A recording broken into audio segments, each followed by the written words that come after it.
Hello, hi, and welcome again to the Terminal Podcast, where in the end, it's all about the numbers. I am your host. We are broadcasting high above Civic Center Station in downtown Atlanta. And tonight, I honestly don't have enough time to say how cool the Aussie Opens 1 point tournament was. Uh, it's a great highlight watch. If you watched it live, it was a 3 hour event kind of thing, but it was event for Australians because they had like the Today Show host from Australia. They had Australian footballer, which is Australian rules football, which is a whole separate sport and everything like that. And it was, and then they had like amateurs that had tried out, and then they had pros. But the whole thing is, it was literally just 1 point. It was I don't know how familiar people are with tennis, but it's the first video game that you just had one block on one side and the other block, and you just were hitting the ball back and forth. That's all it was. And it was just the 1 point though. So it's a great highlight to watch. I'm sorry, the whole point of it was the winner was going to get $1 million. And if that isn't enough to try and tease you to go watch, you can watch the 5 minute one, which is cute. There's a 20-minute one where it has all the different games because once again, it's just 1 point. You just have to get a point. What that people hit it into the net, that's a point. Game over. Move on. It's hilarious. Just it's one of the things that happens when the sports calendar gets into the true winter. This is it. Welcome. The equinox of spring is as dark as the sky and everything like that. The sports calendar is you got a handful of football games left before the slog, in my opinion, of the NBA and NHL mid to late season. It's not even their true playoff push yet. And college basketball, it's conference, conference, conference. And right around the corner, if you're looking longingly like somebody, we are less than a month away from pitchers and catchers reporting. Um, and that's because at the end of the day, this started out as a baseball show. It can always be a baseball show because I can always think about baseball and I'll curse so children cover your ears. Parody is bullshit. Uh, Essentially, that's what I read in The Guardian, this article saying how the US sports say parity is essential for success. The Premier League proves that's untrue. That's the title of the article by, I'm going to mess up his name and I'm going to love doing it, Leander Sharakins. When I go to Scandinavia and retire there, I don't know why I would do it, but like I'm 75 or whatever like that. And I've got this whole thing set up and I'm going to go up. I don't know Norway or uh, Denmark. If they say Denmark is not the best place to, if you kind of look on those YouTube things, people who are looking about escaping, because if you haven't, I don't know what you were thinking. But back into what I was saying, escaping to Europe, where even in Denmark and Sweden and Norway and Amsterdam, they watch the Premier League. They watch the top English football league, which is the Premier League. It's the sports world's ongoing experiment to determine what happens when virtually no brakes are applied to runway globalized capitalism. This is from Leander's article. Uh, Past the halfway point of the season, just 9 points separate fourth place Liverpool from 15th place Bournemouth. Sixth place Newcastle are 3 points from 12th place Everton. In sum, seven teams sit within swing of a single game, which is to say that with no parity mechanisms whatsoever, almost all the teams in the league are competitive. That's what the NFL tries to sell you with their salary caps, and the NBA tries to sell you with their salary caps. And what baseball people complain about it this time of the season is there's a salary cap need and everything like that, and only the rich teams, blah, blah, blah, blah, blah. The English Premier League, they limit their clubs to spend no more than 85% of their football earnings on their squads. no more than 85% of their football earnings. The English Premier League sells their TV rights, as everybody knows, that's where the money is in TV rights. They sell their TV rights worldwide. They're getting money from Japan and China and India and Africa and Nigeria and South Africa and Kenya and Morocco because those guys, their best players from those countries play in the EPL. So they want to watch their guys play. Everybody around the world wants to watch it, but they sell it here. You can watch EPL on, let's see, you can watch it on Peacock. So Peacock has it in USA. They've got the full package, but CBS Sports was able to pick up the FA Cup, like the side cups, because like the NBA post mid-season tournament that everybody complains about, like the World Baseball Classic, these side things that can be sold as TV rights.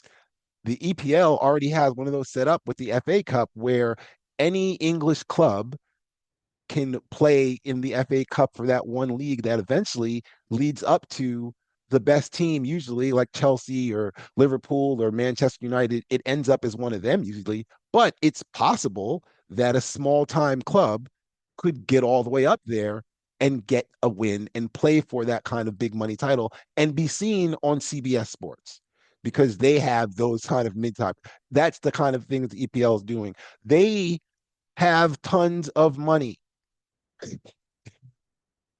Having to spend no more than 85% of their football earnings means every club has to be at a competitive level every single season. They can't just sit on their money.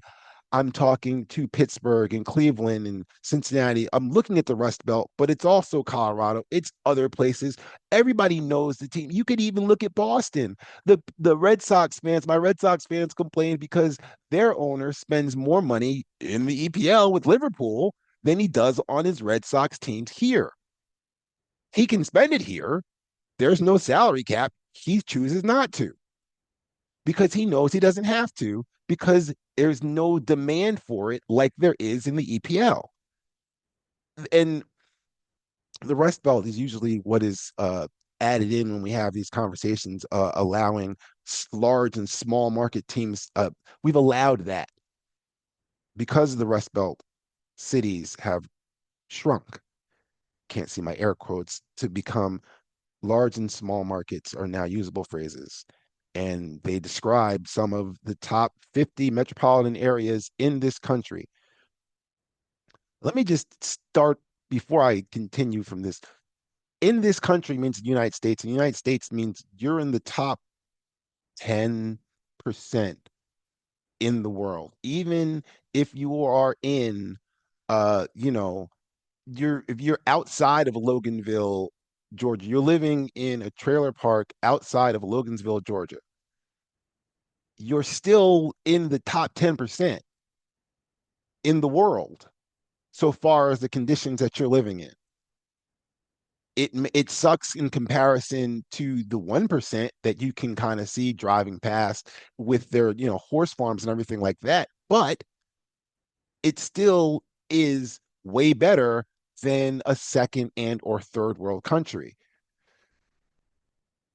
The small market teams, which I love looking at this all the time, we're using the small market to describe a top 50 metropolitan area within this country. And I say top 50 because that's being generous. Milwaukee is the smallest metropolitan market. They've got 1.5 million people in their general metropolitan area. They're 40th. Cleveland is 34, 2.1 million. Kansas City is 31. There's 2.25 million in their metropolitan area. That's a metropolitan area that includes Kansas as a state. Kansas just ponied up 2 billion. It's probably going to end up being 5 billion to build a dome for a football team, the Kansas City Chiefs, that will use it 8, maybe 10 times a year. Maybe you're able to then promote the University of Kansas and the University of Missouri to play their annual hatred game in that dome stadium once a year. There's some college games. You're gonna probably put the floor down and put basketball games. You're gonna bring concerts. I don't know who's going to Kansas City, Missouri, but guess what? That's what it's going to be doing the rest of the time. But they're spending that much money for it there. So the money's there. The money's in Cincinnati. which is 30th, the 30th largest metropolitan area in this country. 2.3 million people in the Cincinnati area.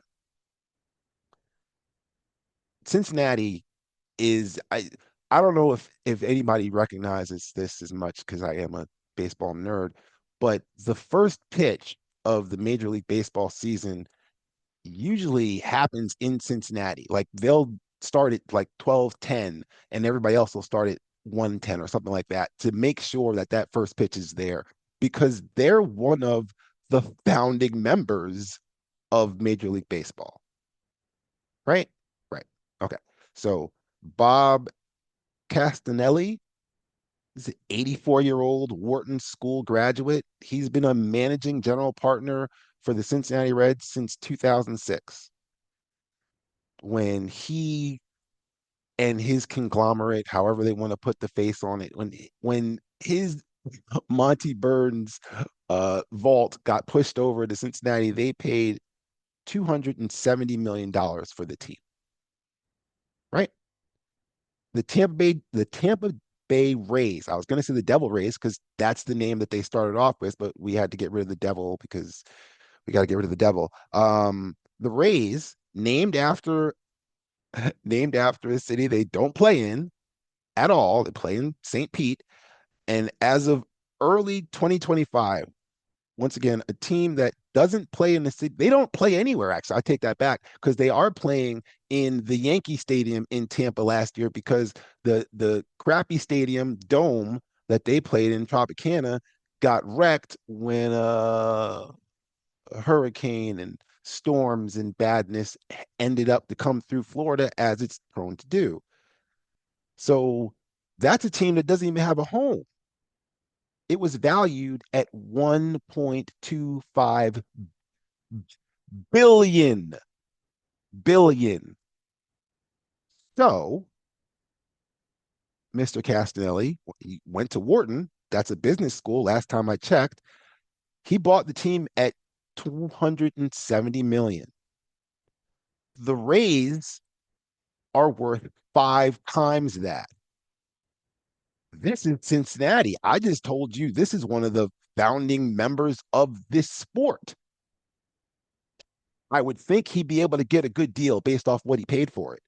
If he doesn't want to invest money onto the team, into the stadium, into making that experience what it's supposed to be, so you are able to generate the money from your product to pay for itself, to finance the big spending things that people want and expect from their team because it's a public trust, because you're trusting on the public to attend your event to make it worthwhile. If you don't want to spend the money on the team, then sell the team. If you're not going to sell the team and make a generous, and that's being kind, generous profit on it and join the other billionaires wherever they billionaires go, get on their I was going to say they're plane, but to be a little stronger plane, they take off to Mars or what's it, Fisher Island in Miami, which is the little the little cutoff island. You literally have to take a boat to then get onto another boat to go into it. You're in a bay in Miami. It's an island that's only for billionaires, millionaires, because Oprah's got one. So, there's people like that on that little island. You can go, you can buy that, you can go wherever you go with all this money. I don't know what you're going to do with it. But if you don't want to spend the money on the team, then sell the team. There are other multi-billionaires and millionaires that are willing to buy them up. If you're not going to sell the team, you're not going to spend on the monies, at the least shut up about the mid and small market stuff. It's just dumb. Everton, as I mentioned before, they're 12th. They're one of the 12 founding members of the Football League, which is what it was called before it changed names and eventually became the EPL, the English Premier League. Like the Reds, they're based in Liverpool. Liverpool is more known for the Beatles than being a small market city with a combined population in the area of over 1.5 million. That's according to Wikipedia. Sounds somewhat familiar. Oh, no, that's right. Cincinnati has more people. They also share Liverpool with another team that's called Liverpool. This is Everton. Liverpool founded 14 years after Everton. Neither seem to complain about their small city status because their owners use the profits from the team on the product on the pitch. I don't understand why American sports fans are more than willing to carry the water and the weight and complain for their multi-millionaire, billionaire owners. There's never been a point when these billionaire owners weren't way, way more wealthier than their fan base.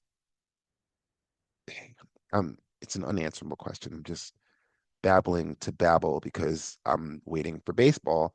And I know when it comes to my team, the New York Mets, and they can call this a prejunction Mets up, it seems as if what you hear from Met fans, what you get is the majority, but they're, when you hear, oh, this is Sal, I'm a Met fan and I want to hear this and that and all the silliness that comes out, it's it's believed to be the majority. It's not, it's just the loudest.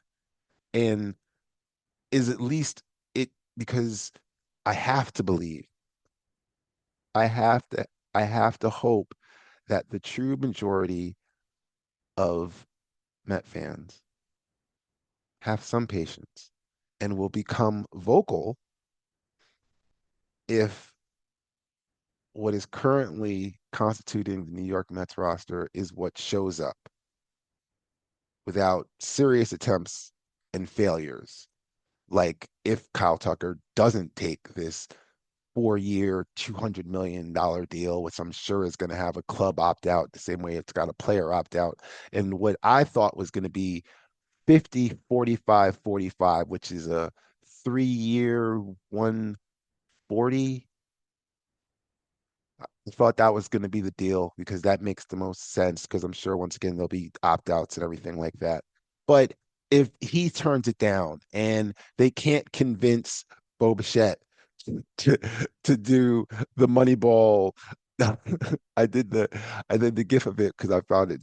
I get back to Moneyball and me being old, but basically asking Bo Bichette, who's the second baseman, to play first base and putting Brad Pitt in his living room and saying, it's easy here, Chris. Tell him it's easy, and Chris going, yeah, it's incredibly hard.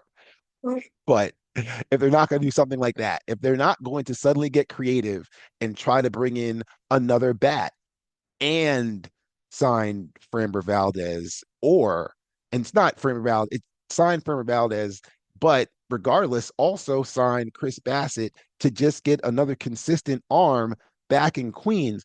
If they're not going to do something like that, if this is it, I then I can understand the complaints and I'll probably be voicing them too. But what what I can sense is going to happen is it's going to be a couple of sim moves like Bassett. It doesn't seem like a big deal. It's probably blah blah. But what it really is this is a blow up on the fly, but it's also trying to clean up what's in the farm system. And I said this off the top of my head because everybody talks about the farm system. It's as a noun. It's not necessarily, people don't really know who's the starting third baseman on the Binghamton, to you try and say that 3 times fast. Binghamton Mets is their double A team. I don't know who their third baseman is. I don't know who the closer is going into this season, obviously, or who was the star of it last season. I just know of it as the place where we apparently now, as we, as meaning me and the Mets, are a top 10 organization, is what the magazines, the prophets, the oracles say. If they say that at the lower level, because we've got a lot of kids that are already come up. We've seen, let's go, Mark Vientos, Brett Beatty, Luis Anel Acuna, Ronnie Marcusio, those four were were the talk, were it. They're all on the major league roster at some point, right? Right. So pitching wise, you've got, I'm gonna mess up McLean. I think it's Stolen. I don't remember his first name because he only pitched like 8, 9 games, but it was great, right? Everybody loved him. You got Tong, who came up last year. You've got, oh boy, who's the other one? He's the third one. And then Christian Scott's going to come back from ACL injury. I mean, like, there's all these arms, right? So that's eight. That's 8 names that I just put out off the top of my head. I didn't give. I'll take it back. It was 7 names. I'm missing Sprout. I want to say maybe Brandon Sprout. There's he pitched last year. These guys have all been in the major leagues for this Mets team, this Mets franchise. What are we going to do with them? What has to happen? What's next? Because you can't just, are they all going to be on the team? Are they all going to be in this part? Who's going to start? There's got to be some room for them, or we're going to have to trade him. You got to do something with him. You don't want to trade Vientos now, and then he shows up, and then suddenly he's Jeff Kent, who everybody thinks should be in. He's going to the Hall of Fame, but he's suddenly just this right-handed bat who's able to smash because that's what he was able to do. But he was given a chance, but he didn't get a chance here. People are going to complain about that, like they were going to complain about Jared Kelnick, who, when he got traded for Edwin Diaz, was like the golden calf that had been given away. And he was, oh my God, he's the greatest. And he was, oh my, and Edwin Diaz is horrible. And he's blah, blah, blah, blah, blah. And they cried for years. For years, the New York Post posted articles about what Kelnick was doing at this point, and when Edwin Diaz had blown a save. It was, you know what? It was exploitive journalism at its best, tabloid, I guess you'd say, because it generates that. But I'm old enough to think about tabloids and back pages and everything like that because I'm old. Uh, and as an old person, I'm able to forget things and and catch on late. Like, I'm a baseball fan. I didn't see Moneyball until like last week. And that's 100% honest. I quoted that Brad Pitt scene because I saw it for the first time and I laughed out loud because it's absolutely hilarious because it's 100% true. But I hadn't seen the movie. I'd heard about it and everything like that. I also know the story. So it's also like I was watching like this was like, oh my God, Scott Hattiesburg. I was watching like, like a fanboy of going back to seeing those teams and remembering those games. It wasn't necessarily, it was an interesting way, but it was the story of what happened. It was the story of that year. It was point being, didn't see the movie. Saw it now. Uh in that same light, finally heard Not Like Us by Kendrick Lamar. Like, heard about it, heard it in everybody's car for the last, it's not as much now, but for the previous 2 years, everybody's car speaker system had it and everybody was talking about it and blah, blah, blah, blah, blah. And on this show and on that, this and this, that. I knew of the song. I would recognize it, knew the beat, would recognize it when the song was on, had seen him perform it live and things like that. But when he's performing it live, you don't really get a chance to truly hear what he's saying.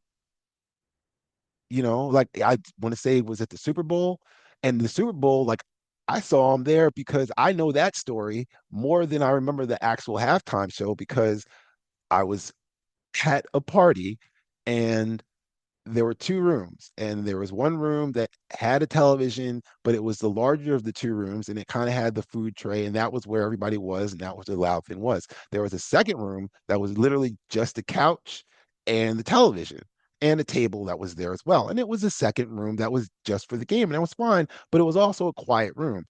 I ended up in that room, so I was watching the game, and it gets to around the halftime, and something tripped up because I just remember something tripped up, and all I you hear from out there is like it's outgoing, it's not going on out there, and it was a trail of people that suddenly flooded in from the prior the bigger room into this little smaller living room to just watch the halftime show. So it became from like 6 people to about 20, and it was in the same space, and it was a memorable experience. I remember seeing Kendrick and everybody flipping out and everybody there knowing the song and everything like that. So I didn't know the song as like they did.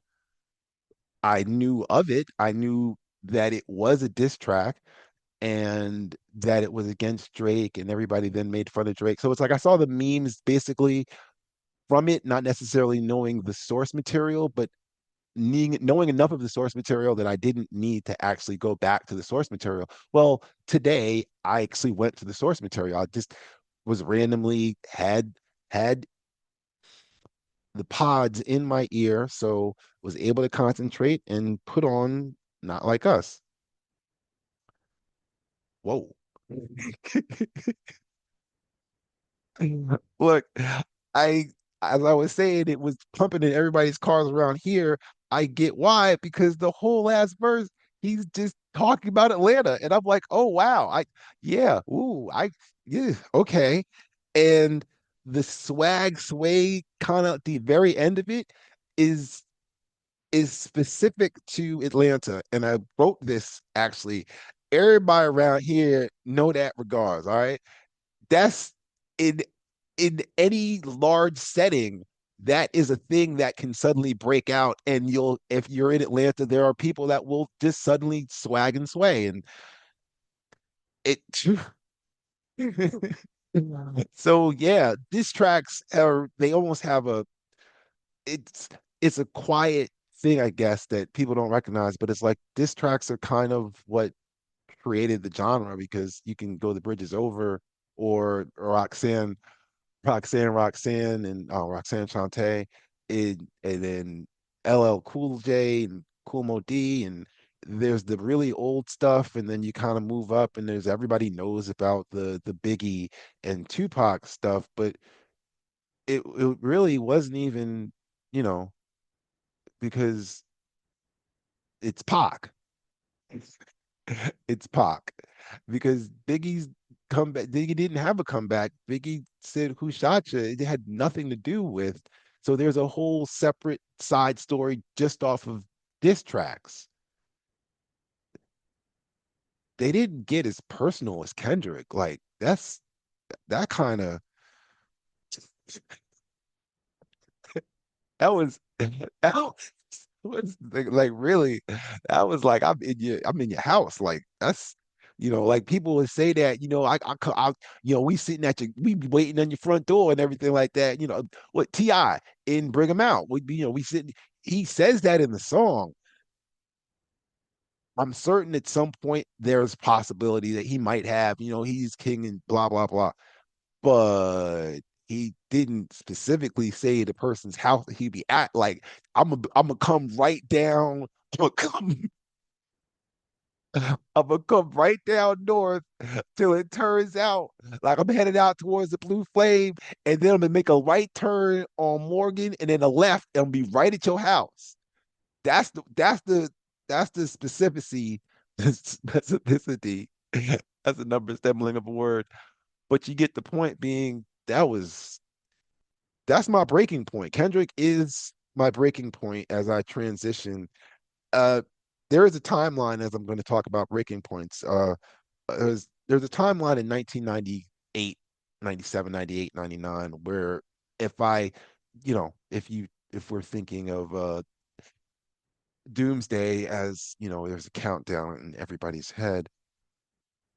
In that timeline, instead of, I don't know, keeping the one of the Stones and having a life with Peggy Carter like Steve did, I lean into electric, which at that point I literally was calling BPM, because at that point I was I can't even remember the name, music director, I guess, at the college radio station, and I was using it to get hip hop albums, because we were getting albums and singles and stuff like that, and then going into clubs and playing them with sticker, SNICKA.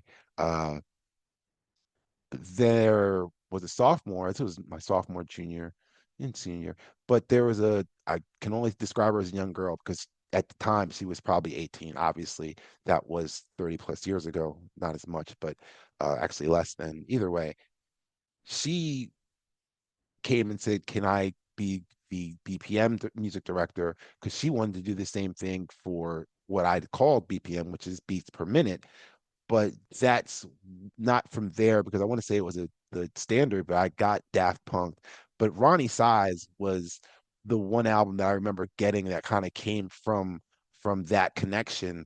And if I lean into it at that time, if I go to England and I'm like I wanted to see Ronnie Size because he was able to do the same sort of electronic music and kind of add some rap to it. And there's a track where Redman goes off of a Ronnie Size beat because Red's Red and he can kind of do anything. Um, that kind of versatility, once again in this timeline, I'm over in England, and when a lot of the hip hop acts come over there, then I'm familiar with them or something along those lines. It's a bonkers timeline because it goes completely bonkers. Uh, all of that is a tie-in to the RDAT, the rap debut album tournament.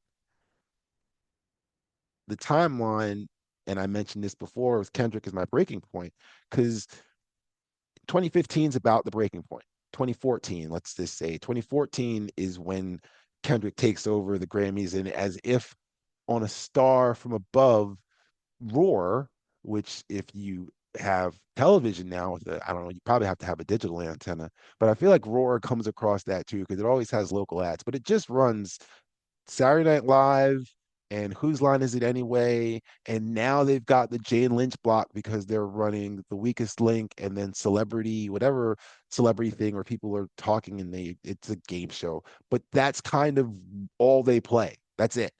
And as if, as I said, aside from above, I just happened to turn it on and it was the Woody Harrelson episode that also featured Kendrick Lamar, and it was hilarious because Woody Harrelson is out there being Woody Harrelson. It starts off with a very funny Obama and Mitch McConnell back and forth when the Republicans retook the House, which meant that they took back the majority that the Democrats had. And at that point, the whole joke at the very end is they get drunk on whiskey. And, but it starts with he's like, so we're not doing anything for the next 2 years. And he's like, nope, not at all. And that's kind of what it was. That's the history lesson. That was 2014. 2014 was also when Woody Harrelson hosted SNL. And apparently there was some sort of Hunger Games thing in there because he was out there singing he was out there singing a Taylor Swift remake of whatever, and then one of the Helmsworth brothers and PETA came out and he hugs them and he's like, "Hey, what's going on?" He's like, "You guys want to help me finish this song?" And then Jennifer Lawrence comes out from the other side and he drops to his knees and it's laughing already because he goes, "Oh my God, Taylor Swift, Taylor Swift." And for a second, I looked up and I was like, "Is that Taylor Swift?" When she first came out, I thought it was Taylor Swift, and then I was like, "Oh no, that's not Taylor Swift. That's Jennifer Lawrence." Because me and Woody are probably in the same state. But needless to say, that was Kendrick doing I Love Myself. And as many have done on the SNL stage, he put on a show.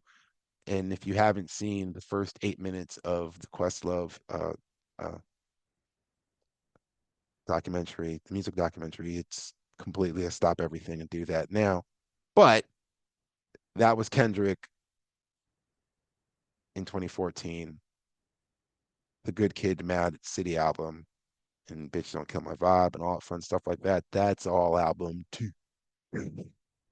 Section 80 is the debut album. And while it's good, it was not worthy of the RDAT, which is transitioning to next week, is the return of the semifinals of the NYC bracket of the rap debut album tournament. You can look and find out where we are.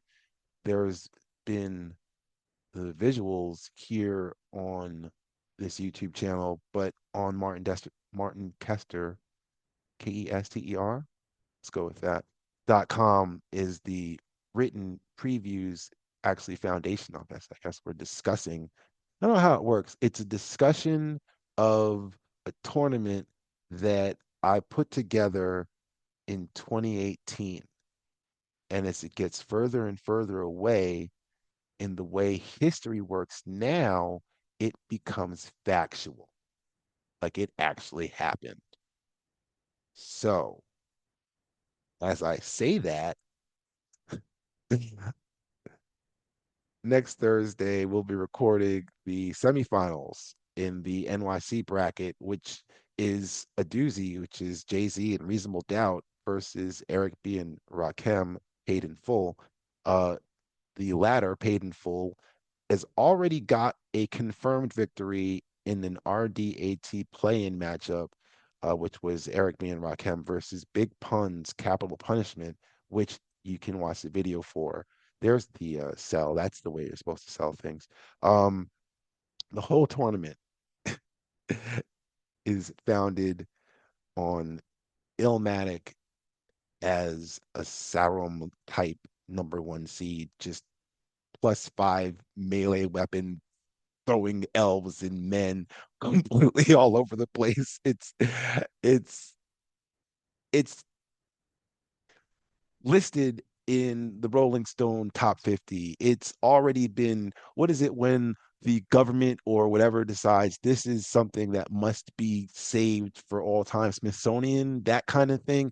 It's an all time great album by an all time great artist so far as rap is concerned, hence the spawning of Nas Is Like.